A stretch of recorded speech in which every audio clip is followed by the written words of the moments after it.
made it from Breda in the Netherlands, and his name was Adrian van der Donck.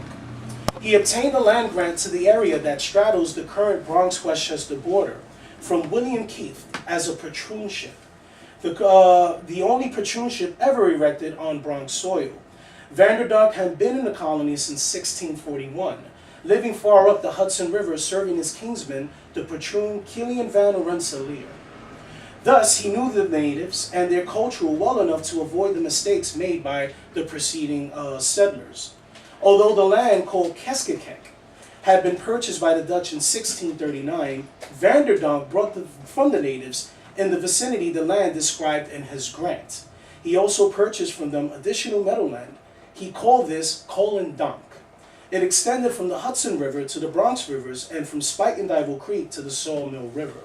As a young patroon, Van der Donck claimed the title of gentleman and was often referred to as the young gentleman or the Jonkier, pronounced Jonkier.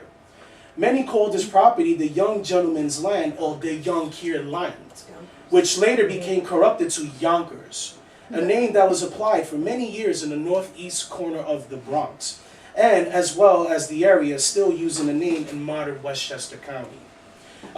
September of 1655, this gentleman also, he died mysteriously. There was some tensions going on, once again, between the Dutch and natives. So there are some claims that he probably caught up. He was caught up in these conflicts, and he was perhaps killed, but this hasn't been confirmed. So now, the man of the hour, Jonas Bronk. Whatever the inducement, Jonas Bronk made the decision to settle in the New World. Bronk, his wife Tionti Jorians, and several others chartered a ship, De Brand van Troyen, or Fire of Troy in English, and set sail from the city of Hoorn in 1639. He increased the number of his dependents by hiring 3 Germans as indentured servants. Bronk paid the cost of their voyage in return for 4 years of work. He also paid the board of 2 Dutchmen on the ship who agreed to clear his land and to plant corn and tobacco on a different part of his property each year to pay back the debt. While on the ship, he purchased 2 horses and a cow already in the ship's hold for a fellow passenger who had headed for the village of Haarlem, which is Harlem today, in northern Manhattan. The ship arrived in the East River on June 1639, which is now roughly 132nd Street and Lincoln Avenue. According to Lloyd Oltan, the old factory for Kelly Furniture sits on the site of where Jonas Bronk had his farm. Inside his house, he had a multilingual library with books covering theology, history, and navigation. The walls were decorated with 11 pictures, probably woodcuts or etchings, 2 mirrors, a Japanese cutlass, and a rapier and dagger, both with silver mountings. 3 guns and a musket were handy for defense. A silver salt cellar sat on an extensive table, and silver spoons, a silver cup, and tankards with silver chains enhanced the more numerous pewter plates. Bronk's relations with the first natives were cordial. No untoward incidents were recorded. In 1641, a confrontation between the Dutch authorities and the Wekwiskeeks over a demand that the natives hand over a murderer over to the Europeans led to a military expedition that burned the native village along the Hudson. A peace conference, supposedly this conference here, was held at Jonas Bronk's home. He was not part of the delegation, and after a long, difficult negotiation, peace terms were finalized. But just like Adrian van der Donck, Jonas Bronk himself, he died mysteriously. No one really knows. He was still young at the time. He was close to 40 years old, and his wife later remarried, and she was part of the settlement of what we now call Albany, which was at the time Orange. And this is the Bronx right here.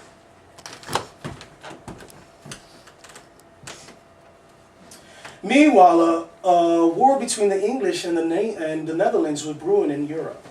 In anticipation of the outbreak of hostilities, the king granted his brother, the Duke of York, possession of New Netherland, including the area in which the village of Westchester was located, and placed a fleet at his disposal to secure it.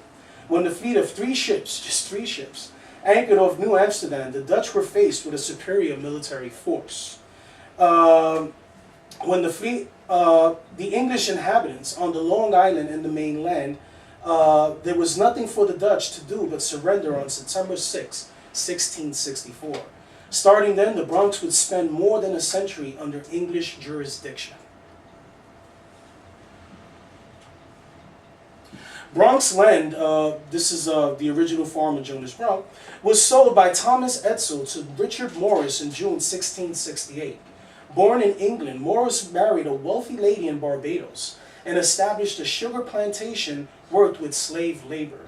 Since the West Indies brought almost all of its flour from New York, Morris saw the possibility of raising grain there, and that led to his purchase of Bronx land. He moved sometime around 1670, taking slaves with him to plant the fields at the time. Indentured servants also worked besides them. This was the very first time slaves made it onto the scene of colonial Bronx and Bronx history as well. In 1671, a son, Lewis Morris, was born there. Unfortunately, both Richard Morris and his wife soon died, leaving the infant as an orphan. 5 men were appointed as trustees of the estate.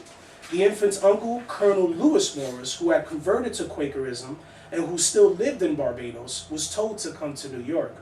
The slaves and indentured servants took advantage of the absence of supervision. The indentured servants mutinied, while 2 or 3 of the slaves stole some goods. One of the trustees quelled the rebellion and chastised the slaves. This is Hell's Gate looking into Morrisania.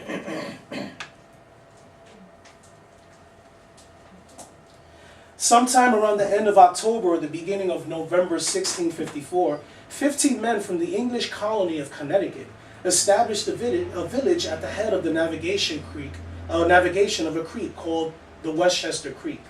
It was so called because it was the west of this previous location.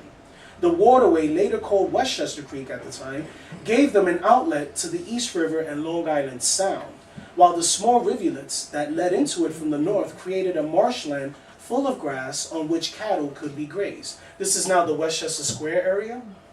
More importantly, these men did not acknowledge that they were in New Netherland territory. They claimed it as part of Connecticut. Once Peter Stuyvesant discovered what had happened, he ordered these men to leave immediately. For years, Stuyvesant, the company, and the Dutch settlers had seen the English constantly encroaching on territory claimed by them. Land rights that were once extended eastward to the Cape Cod were lost as the property was overrun by English men. There was a general paucity of Dutch men, those loyal to the Dutch in the area, to stop them.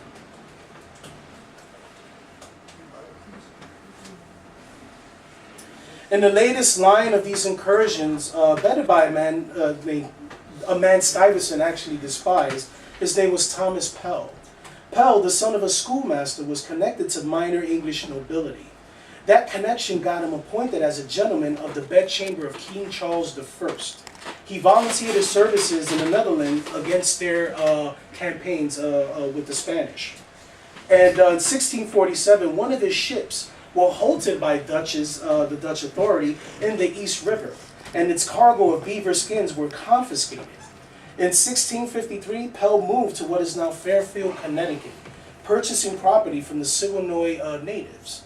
It was then that he gathered 15 men to move west to establish the new village, what we now call Westchester. On July 27, 1654, my birthday actually, Pell purchased all of what is now the eastern part of the Bronx and a portion of East Westchester County from 5 Siwanoy Sackons. Knowing their culture, Pell had the Siwanoy agree to send a delegation east each spring to mark their boundaries. Tradition places the site of this agreement at an oak tree that stood for many years in what would later be called Pelham Bay Park. This house still stands, so visit. It's nice.